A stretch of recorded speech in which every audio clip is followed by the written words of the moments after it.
你是不是也发现，这世上最深沉的无力感，其实根本不是白天经历的那些生活琐事，不是工作上的那些狗屁倒灶，而是当外面世界的喧嚣终于安静下来，你一个人在深夜里静静躺在床上，听着自己的呼吸声，却突然感觉到身体里传出一阵阵微弱的叹息。明明今天也没有搬重物，明明该睡的觉也睡了，可是你却觉得全身上下透着一股说不出的沉重。翻个身，肩膀酸痛的像压了2座山，叹口气，胸口闷闷的，好像塞了一团解不开的棉花。这是一种很莫名的痛，它找不到伤口，也没有流血，就是一种挥之不去的疲惫与沉重。你跑去大医院挂了号，抽了一大堆血，照了一堆超音波，你满心焦虑地坐在候诊室，结果医生看着报告，推了推眼镜，告诉你，你的指数一切正常，没有生病，回去多放松，多休息就好。可是你心里比谁都清楚，那种痛，吃止痛药根本压不下去，那种累，连睡个3天3夜都补不回来。你找不到任何一张药方能治愈那股从骨子里透出来的沉重。你有想过吗？为什么会这样？佛经里面有一句话叫做众生皆病。刚开始听到这句话，很多人会反驳，觉得老天爷在开玩笑，我明明好好的，怎么就有病了？但其实佛陀想告诉我们的真相是，这世间最大的病根往往根本就不在我们的肉身，而是在我们那颗蒙尘已久的灵魂。我们这群人啊，活在这个世间，这一辈子都在为这副名为我的皮囊奔波。我们拼了命的赚钱，只为了给他穿上最华美的衣裳。我们到处排队打卡，喂他吃最精致的食物。我们甚至花大把的钞票买保养品，试图抹平他脸上的每一道皱纹。我们把所有的精力都花在照顾这具肉体上，却唯独忘记了一件最重要的事情，我们忘记去清洗这具肉身内里积压了千百年的污垢，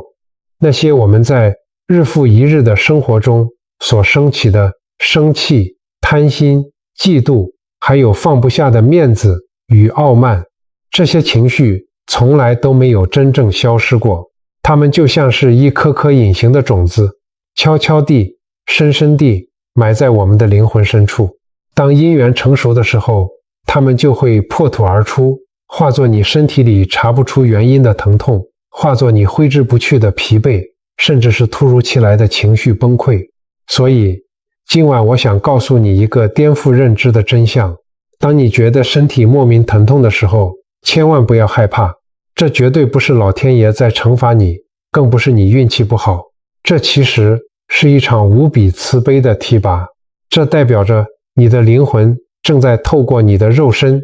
进行一场深度的排毒。我们常常在讲因果，也常常听到人家说业障，但你真的知道那是什么吗？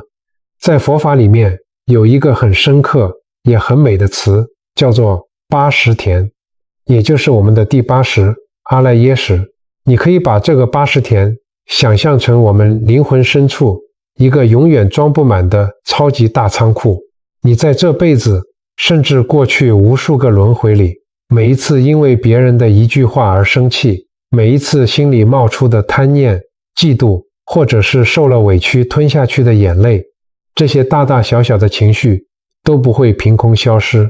它们会变成一颗颗微小的种子，悄悄地、牢牢地种进你灵魂深处的这亩田里。日子一天一天过，你以为事情早就过去了，你以为自己已经放下忘记了，但其实那些种子一直都在。等到因缘成熟的那一天，它们就会破土而出。当你的灵魂累积了太多的负重，当你身上的磁场已经混浊到没有办法再承载未来的福报时，你的身体就会自发性的开启一场大清洗。很多人一遇到身体不舒服，第一反应就是恐惧，接着就是无止境的抱怨，觉得老天爷好不公平，觉得自己平时也没做什么坏事，为什么要让我受这种折磨？可是你不知道，在娑婆世界的因果逻辑里，有些疼痛根本不是惩罚，它其实是上天对你最深沉的慈悲与提拔。你想想看，当那些常年积压在你灵魂里的污垢要被硬生生地拔除时，怎么可能不痛呢？这在佛家看来就是一个非常明确的信号，这叫做业障正在强行剥离。这就像是你要把一块陈年老垢从皮肤上刷下来，一定会红肿，会刺痛。你以为自己是在受罪，觉得自己好可怜，但其实这是你的灵魂正在透过你的肉身排毒，它是在帮你把心里那个装满了脏水的杯子彻底倒空。因为如果不把脏水倒掉，你怎么装得下老天爷接下来要给你的那甘甜的泉水呢？你的身体正在为你那原本已经干枯的灵性腾出一个重生的空间。所以下一次当你觉得身体沉重、莫名酸痛的时候，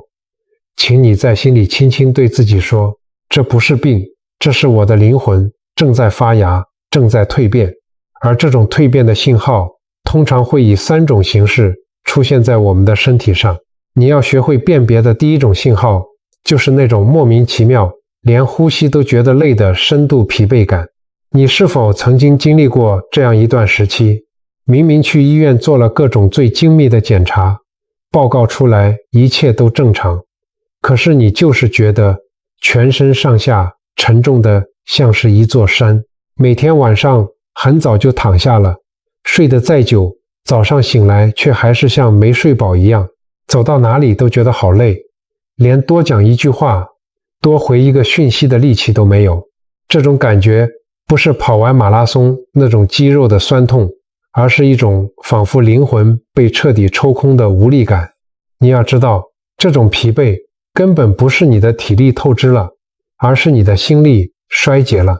佛经里面常常讲到，我们这些凡夫俗子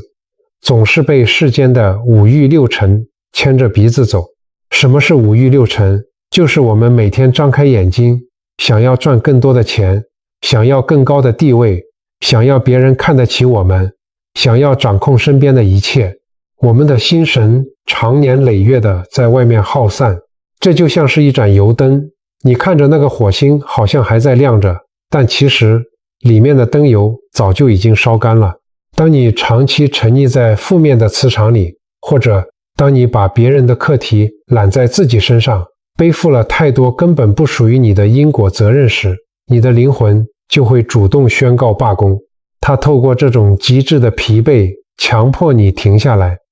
强迫你跟这个喧嚣的世界断开连结。这其实是你的守护灵在为你停损啊！他在用这股疲惫大声地提醒你，孩子，你现在的路走偏了，你正在消耗你生命中最宝贵的精气神，去换取那些根本带不走的虚幻泡沫。我曾经听过这样一个真实的故事，有一位60出头的老董事长，年轻时是黑手起家，跟着经济起飞，拼出了一间规模不小的传统加工厂。他大半辈子没日没夜地在厂房里打拼，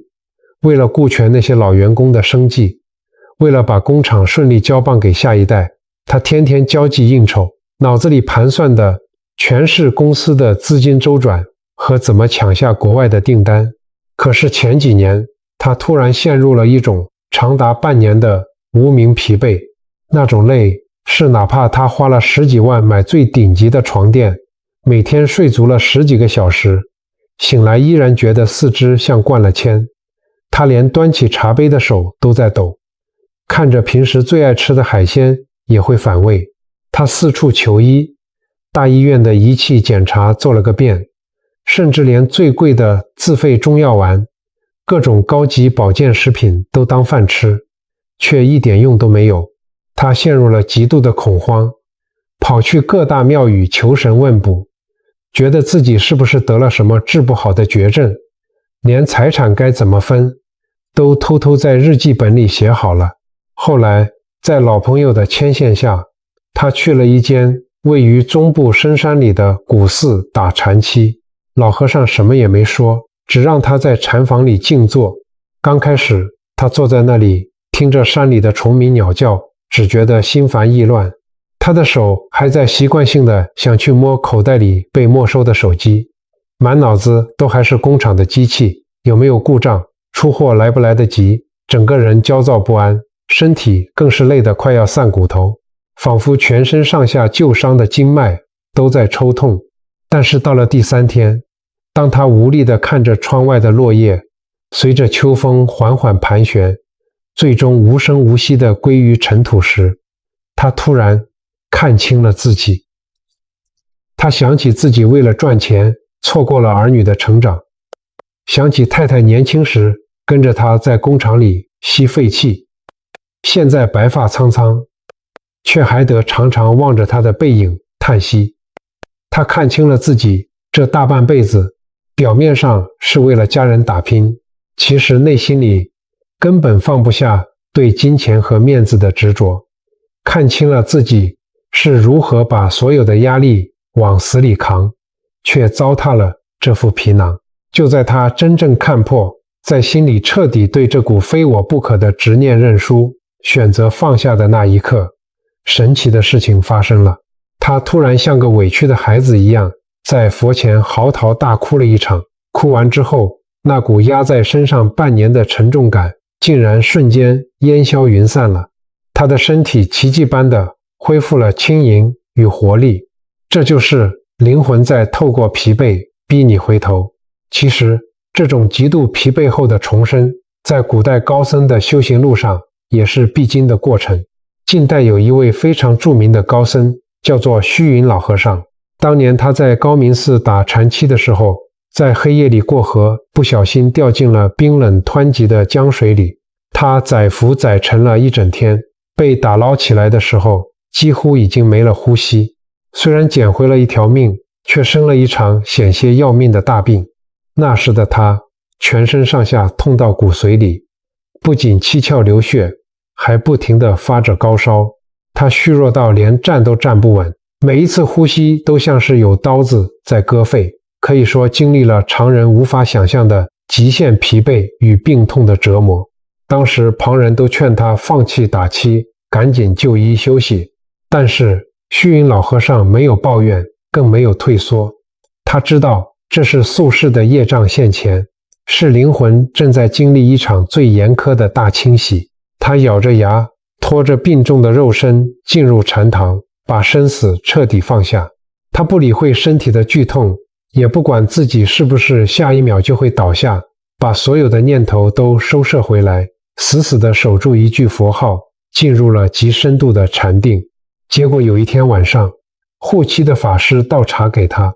不小心把滚烫的开水溅到了他的手上，茶杯啪的一声掉在地上，摔得粉碎。就在这个杯子碎裂的瞬间，虚云老和尚突然觉得身心世界一片空灵，所有的疲惫、病痛、沉重感在这一刻灰飞烟灭。他开悟了，他写下了一首非常有名的寄语：杯子扑落地，响声鸣沥沥，虚空粉碎也，狂心当下息。你看，不论是现代的企业家，还是古代的高僧，他们都经历过这种肉身极度的疲乏。所以荧幕前的你，如果你现在也觉得好累好累，请你转个念，不要再焦虑地问老天爷我为什么没力气，而是试着安住在这种疲惫里，躺下来，闭上眼睛，感受这股沉重，告诉自己，这其实是一场深层的冥想。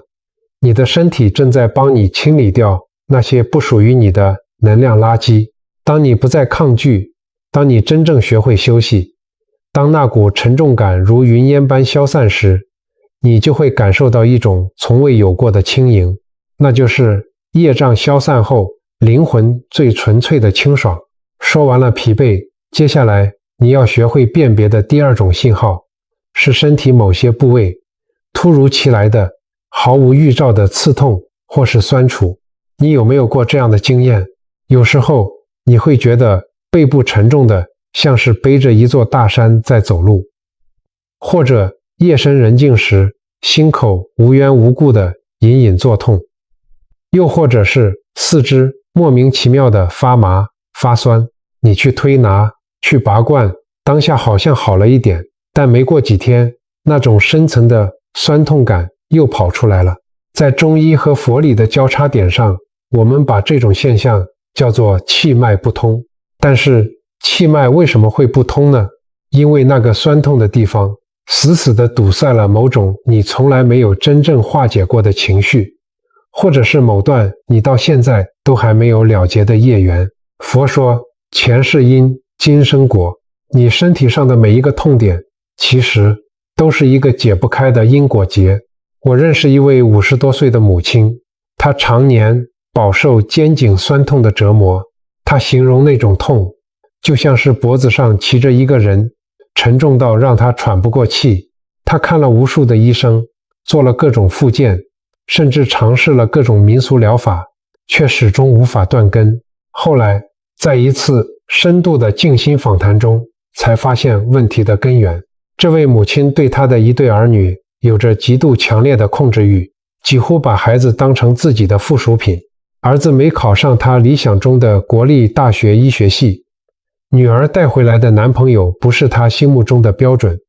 他每天在家里不是冷嘲热讽，就是和孩子爆发生死相逼的激烈争吵。孩子们渐渐躲着他，家里气氛降到了冰点。他心里充满了委屈、怨气与不甘心，觉得我把一辈子都奉献给你们，你们怎么可以这样对我？那种恨铁不成钢的嗔恨心，加上长期的焦虑失眠，长年累月的淤积在他的胸口和肩颈，化成了解不开的气结。他的肩膀僵硬得像石头，甚至压迫到神经，引发了严重的偏头痛。每天吞止痛药就像吃糖果一样，却一点也没有改善。当他终于意识到孩子有孩子自己的福报和因果，每个人都有自己必须去经历的人生课题，他根本无力干涉时，他在一尊菩萨像前痛哭了一场。他哭诉着自己的疲惫，也深深忏悔自己的执着，从心底彻底放下对孩子人生的掌控。神奇的是，就在他真正学会放手的那一个礼拜，他那几十年如影随形的肩颈痛竟然不药而愈了。当他的心柔软了，气脉自然就通了。如果我们把时间线拉长到前世今生，这种莫名的疼痛往往还牵涉到我们过去生中曾经伤害过的生命。在佛教历史上有一个非常著名的公案，叫做悟达国师与人面疮。唐朝有一位修行非常高深的高僧，叫做悟达国师。因为他德高望重，不仅百姓敬仰，连皇帝都非常敬重他，甚至特地派人打造，赐给他一个极其奢华、雕工精美的沉香木宝座。就在悟达国师升座讲法，坐上宝座的那一刻，看着底下成千上万虔诚跪拜的信众，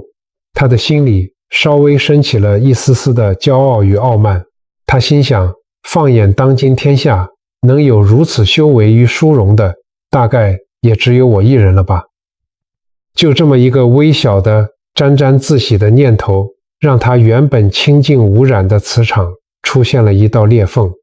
他的护法神瞬间悲叹着离开了。结果没多久，他的膝盖上居然长出了一个痛不欲生的人面疮。那个疮不仅长得像人的脸，有眉毛，有眼睛，还有一张嘴巴，甚至还会像活人一样开口要吃肉。每天痛得他死去活来，连最好的御医都束手无策。后来经过迦诺迦尊者的三昧水洗涤，这个人面疮才开口说话。原来他是悟达国师10世以前的仇人，名叫晁错。当年因为国师的禁言而惨遭腰斩，这10辈子以来，他心中充满怨恨，一直化作阴魂跟在国师身边伺机报复。但因为国师前9世都严持戒律，他根本找不到下手的机会。直到这一世，国师升起了傲慢心，气场出现了破绽，他才终于化成毒疮来讨这笔血债。讲这个故事不是要吓你，而是要告诉你一个非常深奥的宇宙法则。如果你能在阵阵莫名疼痛袭来的时候，不去抗拒它，不去吃药压制它，而是用悲悯的心去观察它，你会发现，那其实是某个被你遗忘的冤亲债主在你的身体里寻找出口。或许是你曾经不小心伤害过的人，或许是你曾经辜负过的一段情。当业障开始从你的身体剥离时，它必然要从你的气脉中硬生生地挤出去。这个过程就像是三国时代关公的刮骨疗毒，绝对是痛彻心扉的。但是请你记住这句话，痛是因为它正在离开。这阵痛感其实是一种还债，你在这一刻咬紧牙关忍受了这阵痛，就意味着那段纠缠了几百年的因果在这一刻清偿了。我们要明白，所有的病苦都是我们消业障最好的机会。当你痛到流眼泪，却还能够在心里双手合十，默默地说一句：感谢这段疼痛带走了我的负债，你的磁场就会瞬间从黑暗的深渊翻转成耀眼的光明。这就是佛教里常说的随缘消旧业，莫再造新殃。如果你因为身体痛就每天生气，抱怨老天爷不公平，那这股怨气就会重新凝固在你的体内，化作更深层更可怕的病灶。记住，转念就是这世上最顶级的药方，那些莫名的痛感也就自然会随之消散了。当你明白了疲惫是为了停损，疼痛是为了还债，那么接下来你要学会辨别的第三种信号，可能会让你觉得有些手足无措，那就是一种突如其来的情绪失控，伴随着胸口深深的压抑感，仿佛你随时都想放声大哭，却根本找不到理由。你是不是也有过这样的片刻？很多时候你会发现自己突然变得异常敏感，走在路上看到一片落叶飘下来，你会莫名地感到一阵心酸。坐在车里，收音机刚好播了一首老歌，你的眼泪就止不住地往下掉。甚至走在菜市场里，看着那些为了生活忙碌奔波的陌生人，你的心里会突然涌起一股很深刻的悲悯。很多长辈或朋友会告诉你，你是不是压力太大了？你是不是忧郁症了？你要坚强一点啊！但是今天我要告诉你一个完全不一样的答案。这种莫名的伤感，这种突如其来的情绪波动，在灵性修行中叫做心轮开启的前兆，同时它也伴随着你身体里中脉的震动。这代表着什么呢？这代表着你的灵魂正在用尽全力尝试打碎你心里那一层厚厚的冰壳。这层冰壳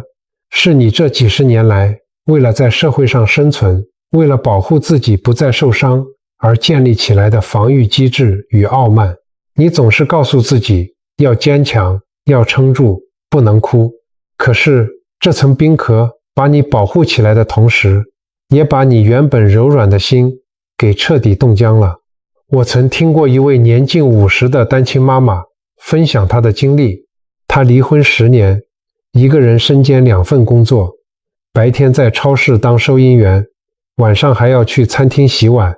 就为了把孩子拉拔长大。这10年来，她把自己逼成了一座钢铁堡垒，无论遇到多难缠的客人，遇到多不公平的对待，她从来没有在别人面前掉过一滴眼泪。在孩子面前，她永远是那个笑眯眯，好像什么都不怕的超人妈妈。所有亲戚朋友都夸她是个女强人，直到有一天深夜，她拖着极其疲惫的身躯在厨房洗碗的时候，因为双手实在太酸痛，不小心打破了一个再普通不过的便宜盘子。就这么一件小事，仿佛成了压垮骆驼的最后一根稻草。她看着满地的碎片，没有去捡，反而竟然整个人瘫软在地上，绝望地嚎啕大哭。她哭了整整2个小时，哭到全身发抖，上气不接下气。她把这10年来的委屈、孤单、对未来的恐惧，还有那份拼命死撑的倔强，全都随着眼泪倾泻而出。神奇的是，哭完之后，他突然觉得胸口那块压了10年的大石头不见了，呼吸变得前所未有的顺畅。后来他回忆说，在那次崩溃之后，他突然放下了对前夫的恨意，他突然明白，对方也不过是一个在轮回里迷路、痛苦挣扎的可怜人罢了。那一刻，他的磁场彻底翻转了。你知道吗？这莫名的伤感与流泪，其实是你内心深处的佛性在觉醒啊，是你的灵魂在心疼你这具皮囊。在这个红尘俗世里，受了太多的委屈，他在帮你洗涤你过去生生世世里积压在身体里的孤寂与伤痛。请你记住这句话，眼泪是灵魂的净化之水，你流下的每一滴眼泪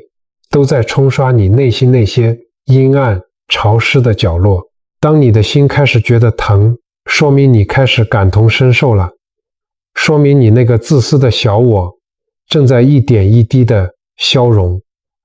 这种身体上的压抑感与想哭的冲动，其实是你的灵魂正在为你扩充心量。佛家说，心量大了，福报才装得下。当你能容纳这世间所有的苦，你就再也不会觉得苦了。我们这一生其实都在修这副皮囊。身体从来都不是你的敌人，它是你最忠实的战友。它用疼痛提醒你觉悟，用疲惫提醒你放下，用情绪的崩溃来提醒你找回慈悲。如果你能看穿这层真相，你就会发现，这个世界上根本没有所谓的生病，只有未完成的功课和正在进行的疗愈。说了这么多，你可能会问，那我现在该怎么办？我每天还是要面对生活的压力，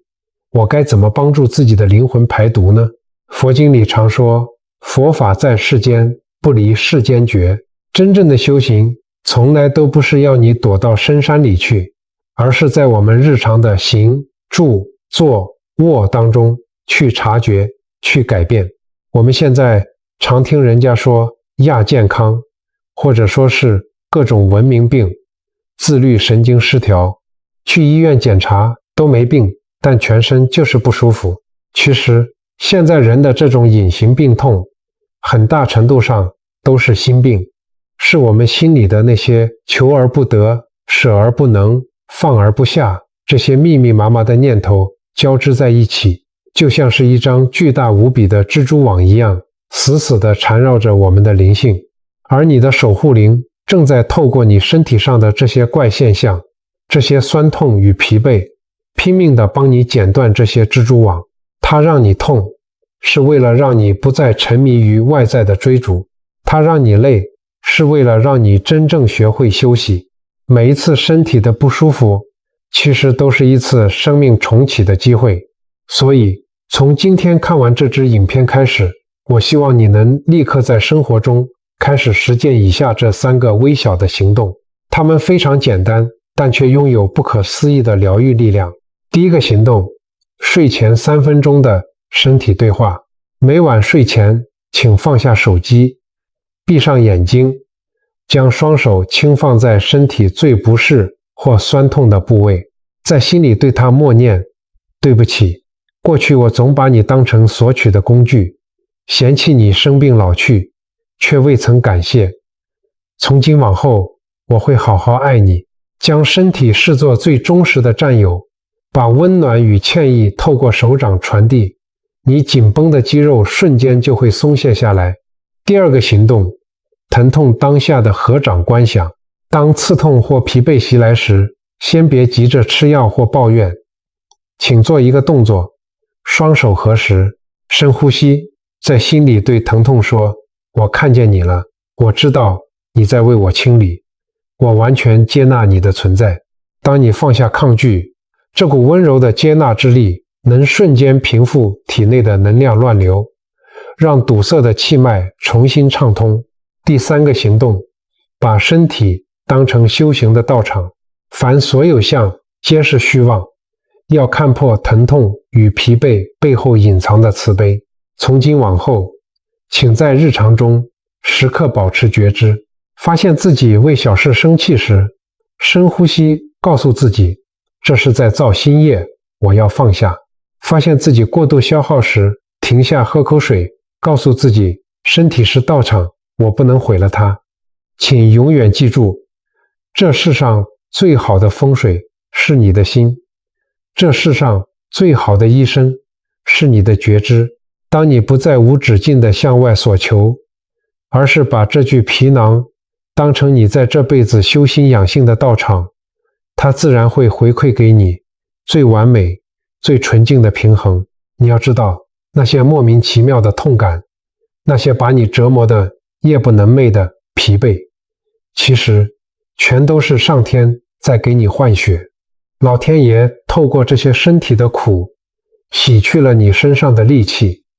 留下了平静祥和的静气，洗去了你无止境的贪念，留下了安稳的知足。人生的下半场，我们拼的早就已经不是银行里的财富，也不是名片上的头衔了，我们拼的是这种随时随地能够转念，能够自我疗愈的能力。那些曾经让你流泪的相遇，那些让你痛彻心扉的剥离，最终全都会化作你脚下那一朵朵清净的莲花。你现在所受的每一分苦，其实都在缩短你走向解脱的路程。所以，请你一定要好好善待这段特殊的时期。如果你现在正好经历着身体的折磨或者心灵的煎熬，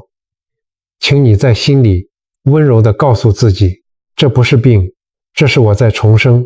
这是我在还债，我在排毒，